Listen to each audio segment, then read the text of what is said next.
Vertical power or vertical thrust is needed across all sports and in a lot of life activities. So we want to know for all of our clients at THP, how do you push into the ground? How much force can you push into the ground? Are you meeting the standards of where you are or what sport you need to be in? And are you progressing over time? So we use 4 separate tests to test for vertical power. Those tests are our counter movement jump with arms. That's going to let us know, can you create force in the legs and transfer it to the upper body? So think about, blocking in volleyball or dunking in basketball. If you can create a ton of power down here, but it doesn't get up top, that's going to limit how high you go. It also has some play in golf and rotational sports. If I can do 150 miles an hour at the legs, but that goes down to 100 miles an hour once it gets through my club, that's a problem. Now, the next test we do is our counter movement jump without arms. So this is going to tell me just how much can your legs actually explode or vertically thrust off the ground. From there, we do a squat jump. That's our 3rd test. The squat jump is nice because it tells us, hey, how much power do you have from an elongated position where you're just staying there and you're not getting that rubber band effect. The last one, basically the complete opposite. It's our RSI test. So we're looking at how poppy are you? Can your tendons and joints handle quick reflexive movement? So we use all 4 of these tests, which we're going to go in depth over in this video, to test, do you have the vertical power necessary for life and more specifically your sport? The first test that we're going to start with is our vertical jump or counter movement jump with arms. The reason we like this test, as I already alluded to, is because it shows us power transfer from the lower body to the upper body. And again, if your hips are moving really fast in rotation or vertically going up, but we lose that somewhere up the chain, we want to know why that is. And we're going to go into how these tests connect once we kind of plot along a little bit here. So I'm gonna have Dalton step on the mat now. Before we get started, let's go over what we're using. So first is a just jump mat on the ground. Now this is gonna measure how long is he away from the mat. So that's gonna give me a number here. Now, we have standards and norms that are built off of that, but that doesn't give us all the information we need. What he also has on, if you turn around, you can see he's got a push band. You can see that blue light. That's gonna give us force into the ground, and it's gonna give us some other metrics too in terms of like velocity and things like that. So this gives us a much better picture of what we're actually looking for and what's happening in the body.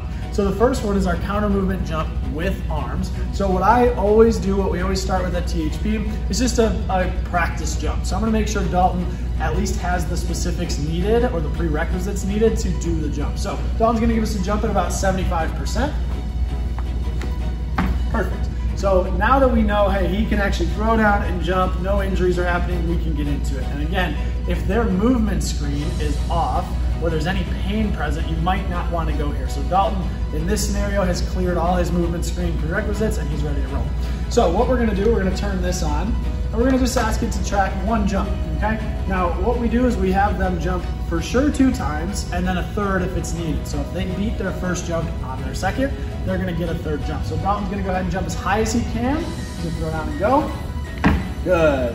And that's on here, 25.4. So now he can shake it out, he's still getting loose, and we're gonna make sure that he's warmed up beforehand, right? You don't wanna jump cold.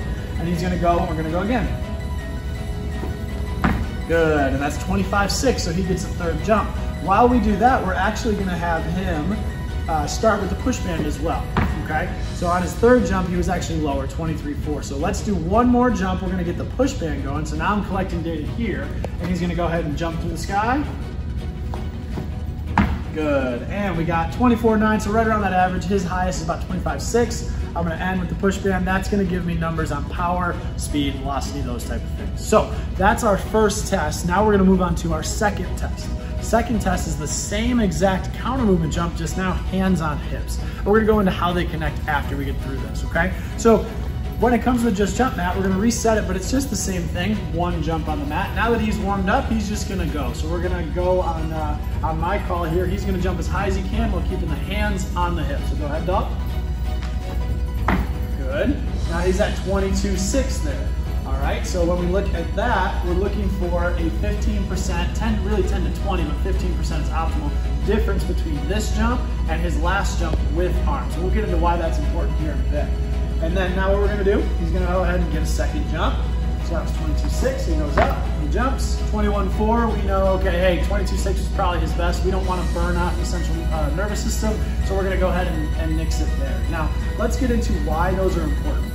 So with the counter movement jump with arms, we're seeing power transfer from the lower body to the upper body. And now without arms, we're just seeing the power transfer from the lower body. So if there is not a 10 to 20% difference, we know that there's either more strength needed or more connection or stability needed. So let's give you an example. If Dalton can jump 25 inches and then with his arms, he can jump 25 inches. And then without his arms, he can jump 24 inches. That's telling me he's losing it somewhere. He should be able to jump 15% higher. So that 24, times it by 15%, he should be somewhere around 28, 29. Now let's say it's the other way. So without arms, he can only jump 16 inches, but with arms, he can jump 25. So he's jumping almost 30%, 40% higher. That's also an issue. That means we need to strengthen up those legs because he's really taking over with his upper body. So that's how those two connect, and that's why those two are important, and we have to look at both to understand what is truly happening. Our next two tests are our squat jump test and RSI. So let's get into the squat jump test now. So we're gonna set this up basically the same that we set up our first two tests, but why is this test different? This test is different because Dalton's gonna go ahead and keep his hands on his hips just like before, but he's gonna go into a squat. So go ahead, Dalton. He's gonna hold for 3, 2, 1, and then jump. Good, and now we see he's at 20.3, so slightly lower than his counter movement jump without arms. Now, why is this important? It's important because we're looking at how much power does he have from a dead stop. When he's all the way down here in that squat, these muscles and his glutes, the glutes and quads, are stretched out. So that means they can't get that connection, the same connection that they're getting with that downward throw. Also, there is no downward throw portion of it. So we're taking off that rubber band effect.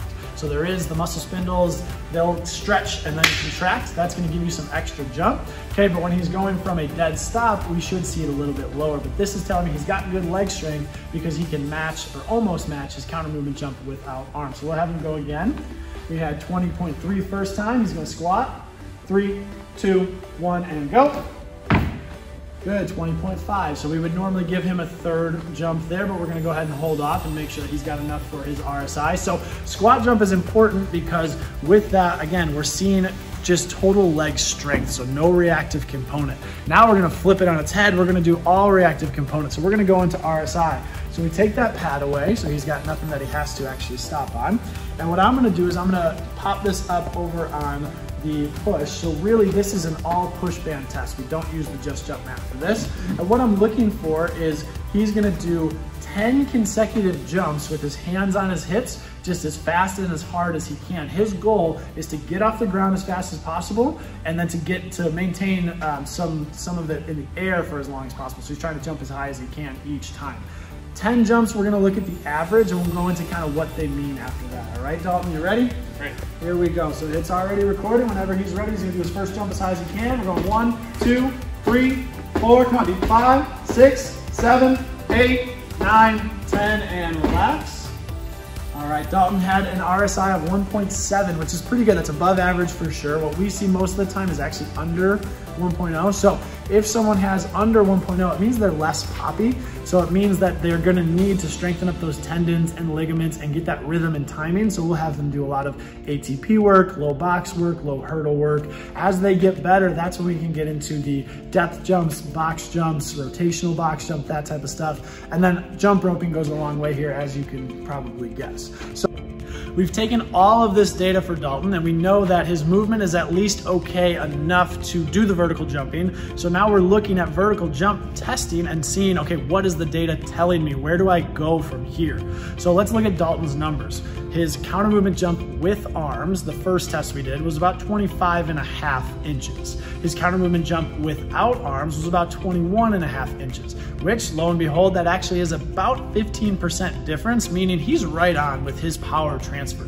So what that means for me is I can get him jumping already because I know he's not gonna have bad form with it. All I need to do is if I can strengthen up his legs and get his legs working faster, then that's gonna transfer up the chain because we know he already has good transfer. When we look at his squat jump, he was at around 19, which is pretty solid. You want to be within about 10% of his jump without arms. So he's able to create force from that elongated position. Now that'll help or get better if we continue to do strength work down there. So for Dalton, he's going to need some strength work. If he wants his vertical jump to get higher, he's also going to need some speed work. A good balance between the two will help him because he's already got the prereqs and he's already at that 15% optimal number. Now, when we look at his RSI, he's at 1.7, which is above our average. Our average at THP, like I mentioned, we see a lot under a 1, but we also see 1.1s and 1.2s. Now, if he was under a 1, we would be going very basic with our agility, our low hurdle stuff, because we need to get the tendons and ligaments used to change of direction. If you go too fast here, you'll get tendonitis and different things, or you're at least at more risk for them if the volume's not controlled. If you're in that 1.1 to 1.5 range, you can do some more. You can do some depth jumps, you can do some higher level stuff, but again, you gotta make sure that volume is controlled. Where Dalton, him being at a 1.7 is super helpful for us because it means we can open up our playbook a little bit more. So we can add that strength to the legs and then get him doing, jump ropes, box jumps, depth jumps, rotational jumps like that. So how you use the data is just as important as taking the data. So we cannot just take the data and not do anything with it. And now we also have baselines for Dalton. So what we'll do is we're gonna recheck these 4 jumps once every about 6 weeks within his program. If we're doing that, we're seeing across the 4 jumps, how is he improving or how is he not improving? Both sides are good. One will tell me, hey, I need to keep with this plan. The other tells me, hey, I need to change it up a little bit. So making sure, as we always preach at THP, that when you take data, you're actually using it and utilizing it to its full effect is what we're trying to do here. So make sure you're taking the right data and make sure that you're applying it in the right way.